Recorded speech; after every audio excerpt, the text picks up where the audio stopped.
देखिए, IPL is cricket का mela and game number 2 is going to be guru versus chela. Now to predict a winner in this clash will be a big jhamela. Thank God I have Sanjay Manjrekar with me and I don't have to do this अकेला. So इतना बड़े match से पहले मेरी छोटी सी कविता संजय आपको अच्छी लगी या you think I am too वेला? It's a pretty good one. I mean, you started the first 6 overs of an IPL game with the typical pinch hitting जो बोलते हैं ना वैसे चालू किया. So very good. बहुत impress हुआ हूँ मैं और I will be not able to match your poetry talent. तो मैं अपना simple से cricketing अपने observations करूँगा निखिल साहब.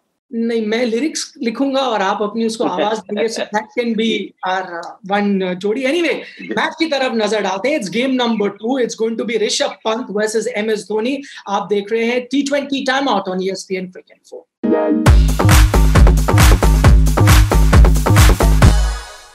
तो संजय, इससे पहले मैं बारीकी से सारे पॉइंट्स की तरफ आऊं, सबसे बड़ा सवाल और जिसके लिए शायद पूरी क्रिकेटिंग वर्ल्ड भी इंतजार कर रही है वो है ऋषभ पंत को बतौर कप्तान देखना.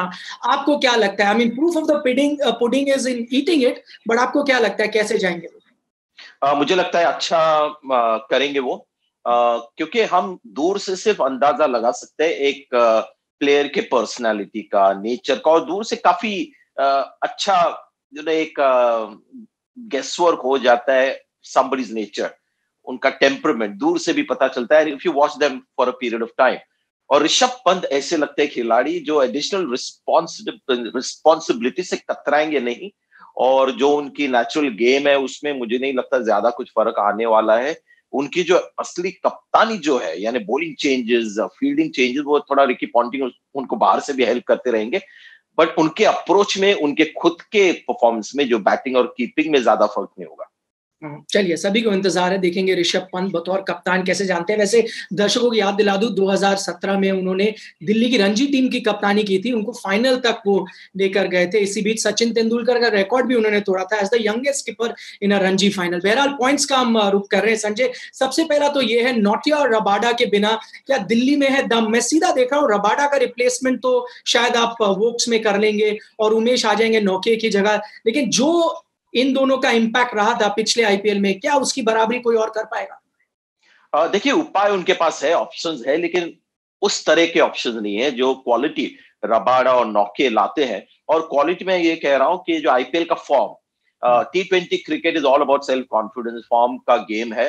तो नौके और रबाडा का T20 फॉर्म और कॉन्फिडेंस बहुत ही हाई था. तो जो ऑप्शन है वो इंटरनेशनल क्लास के है, लेकिन जो कॉन्फिडेंस रबाडा और नौके के पास है वो शायद इनके पास नहीं होगा. तो उपाय है, लेकिन उस क्वालिटी का नहीं. चलिए, उनके ना होने से शायद कुछ दिल्ली को फायदा हो, नुकसान तो होगा गेंदबाजी में. फायदा क्या हो सकता है वो है टीम सिलेक्शन को लेकर, और वो हमारा दूसरा पॉइंट है. क्या संजय आपको लगता है स्टीव स्मिथ, श्रेयस अय्यर की कमी पूरी कर पाएंगे? पहली बात तो ये, वो टीम में आ जाएंगे, क्योंकि अगर ये दो फॉरेन गेंदबाज नहीं है, उमेश आ रहे, तो एक जगह खुल जाती है. शायद आप हेटमायर और स्मिथ दोनों को खिला सकते हैं. जी हाँ, और मुझे लगता है वही शायद होगा. एक एडवांटेज वही है, रबाडा नौके दो फॉरेन प्लेयर्स है, तो सडनली स्लॉट्स ओपन हो जाते हैं.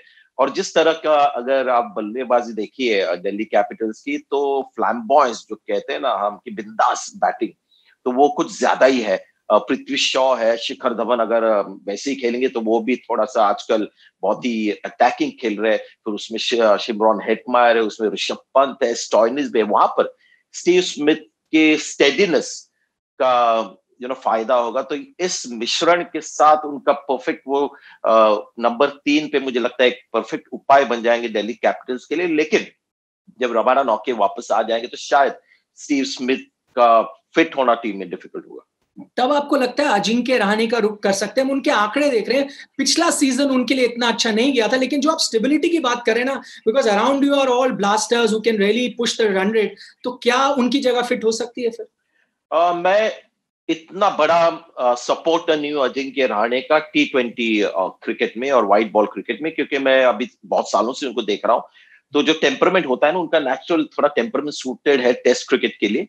तो T20 क्रिकेट में जो चाहिए और जो कॉन्फिडेंस आपको चाहिए T20 क्रिकेट में बल्लेबाज के रूप में, क्योंकि जाना और सीधा छक्के चौके आपको मारने हैं, तो उसके लिए बहुत बिलीफ चाहिए, फॉर्म आपके साथ होना चाहिए. तो अजिंक्य रहाणे का जो टेम्परामेंट और सेल्फ कॉन्फिडेंस 3-4 सालों से वहां पर नहीं है, और वो अफेक्ट कर जाता है उनको T20 क्रिकेट में। तो मैं कोई दूसरा उपाय ढूंढूंगा, स्टॉइनिस को थोड़ा सा पुश करूंगा बल्लेबाज की भूमिका खेले, क्योंकि उनमें वो काबिलियत है। लेकिन अजिंक्य रहाणे अगर बिल्कुल कोई अगर दूसरा कोई उपाय नहीं है तो फिर अजिंक्य रहाणे के बारे में मैं सोचूंगा, लेकिन देखेंगे कि ऋषभ पंत और रिकी पॉन्टिंग किस तरह से सोचते हैं।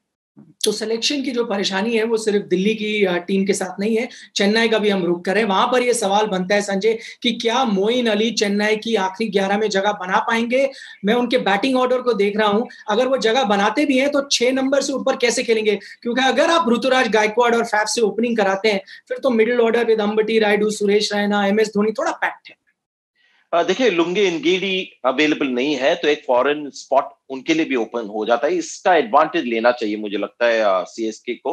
और अगर वो कामयाब हो जाए वो रणनीति, तो शायद लॉन्ग टर्म उसका फायदा हो सकता है। तो मैं थोड़ा सा जाके ऋतुराज गायकवाड़ को बोलूंगा, हार्ड लक, आप बहुत अच्छा खेले, 3 लगातार 50 भी किए उन्होंने लास्ट सीजन, लेकिन फाफ डुप्लेसी और मोइन अली थोड़े से एक्साइटिंग एक उपाय है टॉप में। और उसके बाद अंबटी रायडू नंबर 3 पे, 4 पे सुरेश रैना, सैम करन को मैं नंबर 5 पे खिलाना चाहूंगा। उनको ये बताऊंगा कि आप बैटिंग ऑलराउंडर की तरह इस टीम में ज्यादा जगह बनाए। और उसके बाद आपके पास बहुत डेप्थ आ जाती है, जाडेजा है, धोनी है, शार्दुल ठाकुर है। तो उससे अगर मोइन अली ओपन करेंगे तो एक बैटिंग में एक डेंजर फैक्टर आता है ओपनिंग में।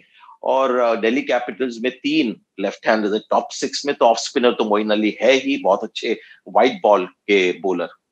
मेरा अगला सवाल, और शायद उसका आपने जवाब भी दे दिया, वो यही था कि क्या धोनी को सैम करन की बैटिंग फॉर्म का फायदा उठाना चाहिए? हमने देखा आखिरी ओडीआई में कैसे उन्होंने अच्छी तरह से बल्लेबाजी की, और खासतौर पर क्योंकि आप नंबर 5 कह रहे हैं संजय, शायद उसके पीछे ये कारण है, मैं कुछ आंकड़े दिखा रहा हूं हमारे दर्शकों को, वो ये कि 16 से 20 ओवर में उनका स्ट्राइक रेट काफी अच्छा है, 164 का है। सिर्फ रविंद्र जडेजा और फैफ डु प्लेसी उनसे आगे हैं। जडेजा तो हमने देखा एक रेवलेशन बन के आए पिछले सीजन में। तो ये भी आपके जहन में था जब आपने सोचा नंबर 5 पे खिलाए?